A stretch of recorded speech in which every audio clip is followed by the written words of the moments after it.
سعودی حکام نے کہا ہے کہ بیرون مملکت سے آنے والے عمرہ زائرین کو انشورنس پیکیج میں 11 صورتوں میں پالیسی سے کوئی فائدہ نہیں ہوگا۔ عکاظ اخبار کے مطابق حکام کا کہنا ہے کہ انشورنس پیکیج میں نان ایمرجنسی ٹریٹمنٹ اور معائنہ جات، مصنوعی دانت لگوانا، فکس یا موبائل برج کی تنصیب سے متعلق ٹریٹمنٹ شامل نہیں ہے۔ آنکھ یا کان میں خرابی کے ٹیسٹ، سماعت و بصارت آلات کے اصلاح، 6 ماہ سے زیادہ مدت کے حمل میں معائنہ اور علاج کور نہیں ہوتا۔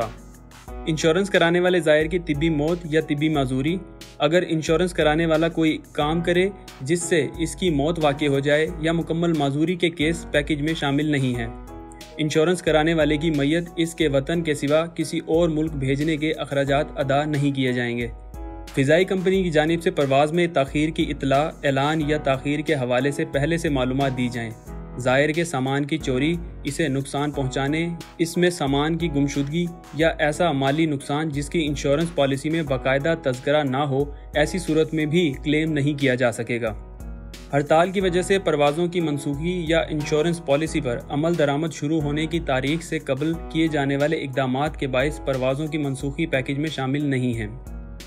اس خبر کی تفصیل اور مزید خبروں کے لیے آپ وزٹ کر سکتے ہیں ہماری ویب سائٹ urdunews.com۔